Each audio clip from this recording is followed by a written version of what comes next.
Hi, welcome to this lecture on chapter 41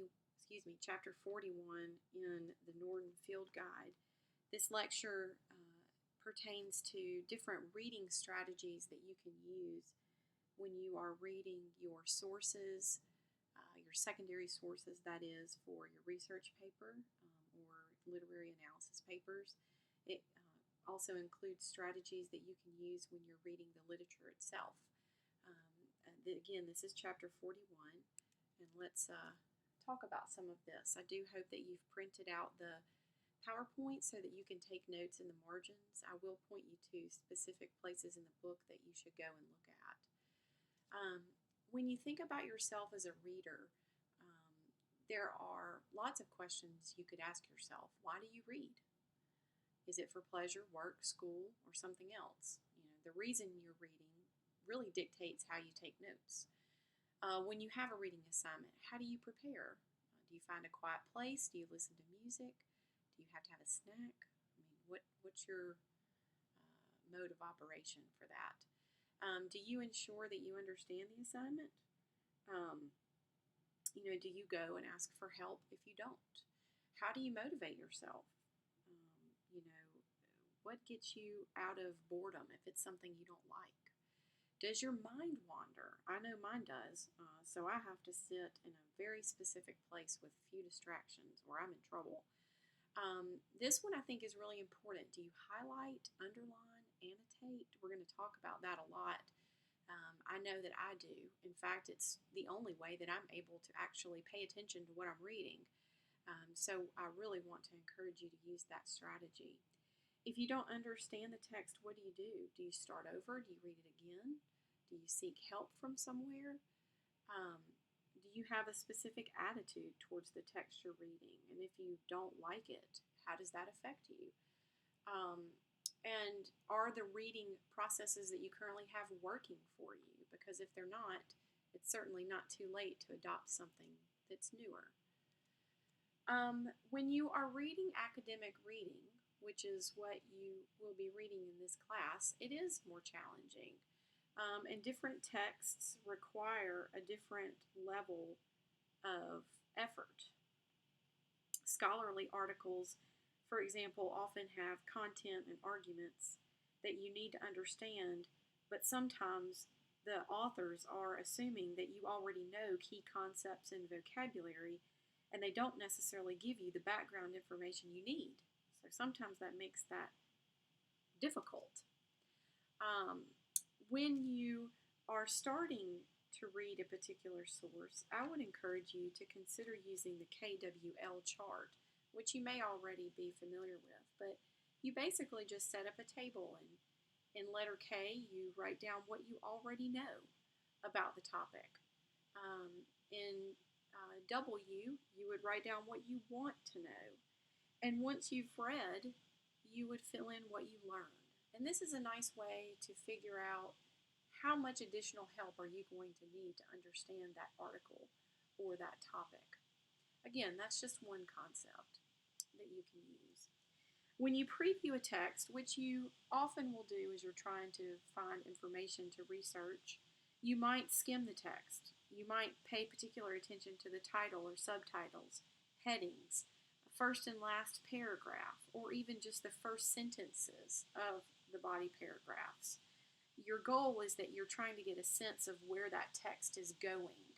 Now, skimming a text is not the same thing as actually reading it and utilizing it for your research paper or a literary analysis paper. When I say preview the text, I mean just that. You're trying to determine whether it will or will not be helpful to you. Then you go back and do a thorough reading. You want to consider the rhetorical situation, and I would refer you to page 399 in your textbook to understand more about what that actually means. But, particularly with the research paper, you'll be looking at the purpose, the audience, the genre, the stance of the author and that source that he or she is writing. When you begin your reading strategies, think about what your initial response is. For example, your initial reaction would include both your intellectual and your emotional reaction. It's a good idea to identify places in the text that you really reacted to. And if you didn't really have a reaction, you can note that too, because later down the road that might be beneficial when you're writing. Do you know why you reacted the way you did? Do you agree or disagree for a specific reason? It would be a good idea to note that in the margin and try to understand that more. This is something, again, that I use that is very, very helpful to me, and that is annotating. So in the margins, you can make notes. You can highlight key words, phrases, sentences. You can connect ideas by drawing lines from one to the other. You could have symbols. You can always circle words you don't know or that are new to you. Annotating would include as if you're having a conversation with the author. Like you could actually write in the margin, what? Or, oh, yes, I agree with you, or something like that. Anything that keeps you engaged with what the person is writing. What you're annotating is really going to depend on your purpose of writing. So if you're analyzing the argument of the author, you might be underlining the thesis statement and then looking specifically for the reasons and evidence that support that. Maybe you're looking for certain patterns in the article. If it's not something that you can write on because it's a library book, well, then you can use sticky notes. So there's lots of options out there for you to annotate. I love this idea, coding. This is a great way to very quickly have a plan of how to make notes with what you're reading. So a check mark might mean that the author agrees with you. An X might mean that he disagrees with you. Maybe you're confused or puzzled and you use question marks. If it's something important, you could maybe use a star. If it's new or interesting and you want to look at it further, have another symbol that you could use. Again, these are quick and easy ways to keep track of what you're reading. There's another idea. Well, before I say this, let me say very quickly that if you look on page 402 and 403 in your book, there's actually a sample annotated article, and you'll get an idea of what that looks like in the margins of a text if you're not sure exactly visually what that would look like. So you can also play the believing and the doubting game. So, for example, you could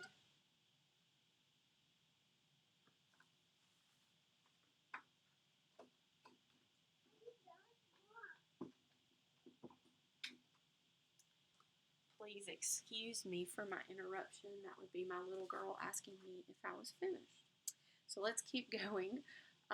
You could play playing the believing and doubting game. So you could actually make a list or free write. How many things did you believe that the author was saying, and then how many things did you doubt?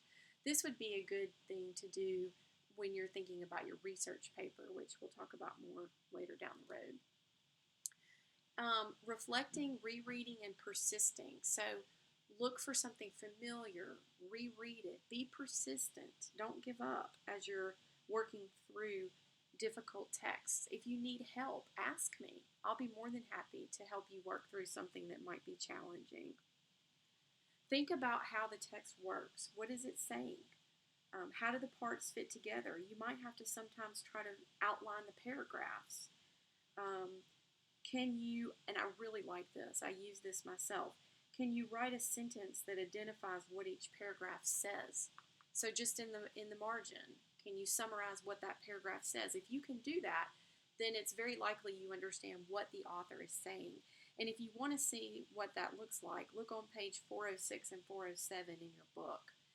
406 specifically gives you an example of a sentence that summarizes the paragraph, whereas page 407, they've done the exact same thing, except rather than summarizing the paragraph, they're just telling you what the function of the paragraph is. So again, if you're able to write in the margins what the paragraph does or what it says, then chances are you understand what you're reading. Because remember, these are all reading strategies that are intended to improve your reading comprehension and therefore make you a better writer. Just a reminder that summarizing means you are restating a text's main idea in your own words.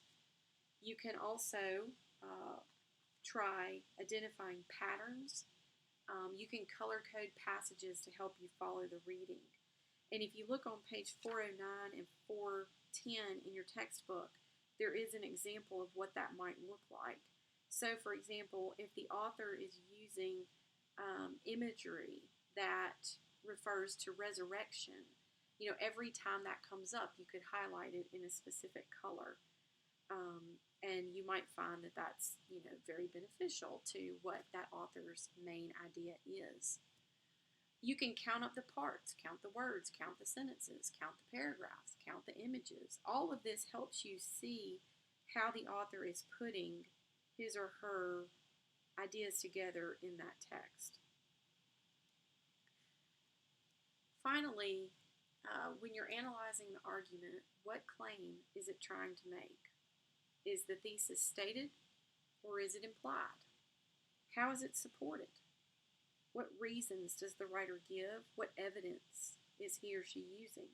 Facts, statistics, examples, expert opinions? Is it convincing? These are all things to think about. What appeals besides logical ones are used? Is it emotional appeals?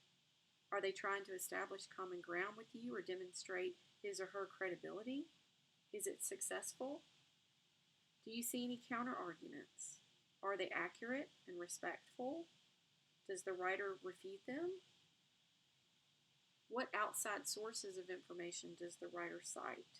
Are they credible? Are they current? Do they support the argument? Consider the larger context. Who else really cares about this topic? Because it might be a place for you to go and read more.